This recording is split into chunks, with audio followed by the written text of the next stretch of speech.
શ્રી રામ, જય માતાજી ભાઈઓ, આવી ગયા છે નવા વ્લોગમાં. તમે દેખી જ શકો છો આપણે એક વાઘ ઠેક ઉપર ચડી ગયો છે. એમને દેખાડું એમ છે કે ભાઈ કોઈનું સ્ટેટસ લેવલ પરમોન નહીં મારવા હું, એટલે વાઘની વાત થાય એવી નહીં યાર. એમને એમ કહું કે હું એકલો જ રખડું. જો અરે આત્મહત્યા કરશે ને તો મારું વાળું ઓપડો કાઠું પડશે, બીજું કોઈ કહેવાનું જાજુ થતું નહીં. જો આ ભૂલથી એમ વિચારે છે કે ભાઈ હું બંકો કોઈને ગોઠ્યો નહીં, મારો લેવલનું કોઈ માણસ જ નહીં.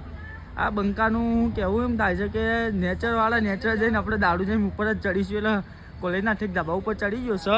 ને બીજું તો અત્યારે કોલેજમાં કોઈ ખાસ ચાલુ નહીં, લેક્ચર ચાલુ નહીં. પછી આપણા મોંમાં આવી ગયા છીએ આપણા વાઘ, આપણા ધોણોદના કિંગ. ગમે તે ધોણોદમાં કોઈ પણ કામ હોય તો આ વાઘને કહી દેવાનું આ વાઘ કોઈને ગોઠે એવો નહીં. આપણે બીજા મોંમાં જતીન મોંમાં આ બંકો એને ફાયર છે 24 કલાક. આ બંકાની વાત જ નહીં થાય. આપણી આ ગેંગ રમો છે, અત્યારે ફ્રી ફાયર ચાલુ છે, બરાબર. ફ્રી ફાયર ચાલુ છે, આ બધા ફ્રી ફાયર રમી છીએ. ને ભાઈ બંકો તો હવે નેચો ઉતરશે નહીં એટલે આપણે ચલો મળીએ નેક્સ્ટ વ્લોગમાં. જય શ્રી રામ, જય માતાજી.